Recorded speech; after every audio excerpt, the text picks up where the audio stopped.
Today I'm reading from To the City with Love, Volume 3 by Steve Slavin. The story is entitled The Art Show. When I heard that my friend's paintings would be exhibited at our local library, I was quite surprised. While Ellen's work is well known in the New York area, I had no idea the public libraries held shows, which gives you a pretty good idea, not just of my powers of observation, but perhaps my knowledge of art. A recent widow, Ellen had been highly dependent on Jack's help transporting her paintings to local shows. So I volunteered to fill the role of art schlepper. This would entail unloading a couple of vans with dozens of her paintings and then unloading them at the library. A couple of mornings before the show, I arrived at Ellen's house and we began to fill her van. Then another van arrived and Vladimir stepped out to greet us. Very tall, with a long black beard and an almost imperial manner, he spoke with a thick Russian accent. We shook hands and I liked him immediately. Vladimir was the art show curator for all the libraries in South Brooklyn. Ellen later confided that despite his accent, he had lived in Brooklyn almost his entire life, and that he was a fine artist in his own right. The three of us set to work loading the vans. We then drove to the library, where I had spent countless hours as a child and a teenager. Downstairs, a large room had been set aside for Ellen's show.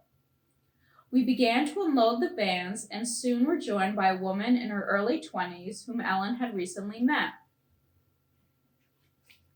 After we lugged all the paintings downstairs, Vladimir and Ellen went to find parking spaces, leaving the woman and me to keep an eye on the paintings. Without any prompting, she told me that since childhood she had been studying art in Slovenia, or maybe it was Slovakia, and had come to the United States 3 years ago to continue her studies. Ellen had taken her under her wing, teaching her everything from how to mix colors to painting techniques well beyond my comprehension. She then opened a thick portfolio of her watercolors and began showing them to me. Some looked like a child's work, and others, random colors. But as I readily admit, I'm no expert. Suddenly she stopped, looked directly at me, and I realized how pretty she was. And just as quickly, it occurred to me that I was surely older than her parents. Giving me a very sad look, she said that the immigration service had warned her that, according to the provisions of her visa, if her work did not appear in an art show, she would soon be deported. I didn't know what to say.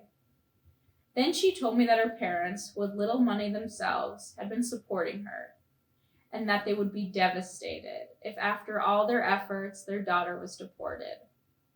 When Ellen and Vladimir returned, the four of us went to work hanging the paintings.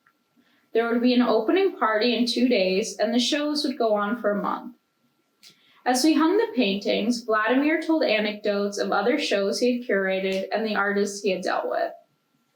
He assured us that none was as talented or so modest as Ellen.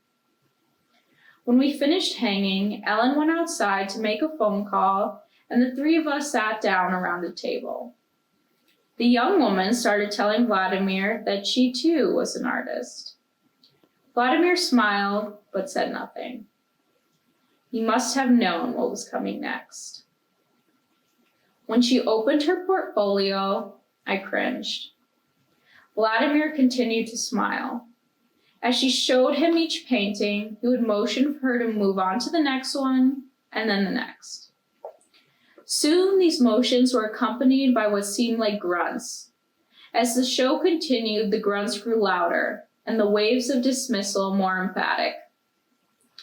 Tears began to stream down her cheeks, but still she pressed on. Her shoulders began to shudder, but it was hard to tell if Vladimir even noticed. Her whole body was beginning to shake, and I grew afraid that at any moment she would burst into sobs. I had to get out of there before I followed suit. I slipped away from the table and rushed upstairs and outside. I waited until Ellen had finished her call. Then I told her what was happening. On our way downstairs, she told me that a lot of good artists want to have shows at the library, and that Vladimir has to say no to nearly all of them. I truly love the man, she said, but he is utterly rigid. He proclaims that standards are standards, whether at the Hermitage, the Louvre, the Metropolitan Museum, or the Brooklyn Public Library. Then she quoted, "Great art is great art, and garbage is garbage." She rolled her R's for comic effect. Ellen said that she would try to console her friend, but when we entered the room, we heard him saying, "Look, I don't want you to get your hopes up. It will not be a regular show. There will be no opening party. And it's for just 1 week." She nodded while wiping her cheeks. Vladimir stood. Without a word, he strode by us, just shaking his head again and again from side to side. The young woman, busy putting her paintings back in her portfolio, never looked up. As he pushed open the door with one hand, he reached into his pocket with the other and pulled out a bunch of tissues. I saw him wipe his face just as the door swung closed behind him.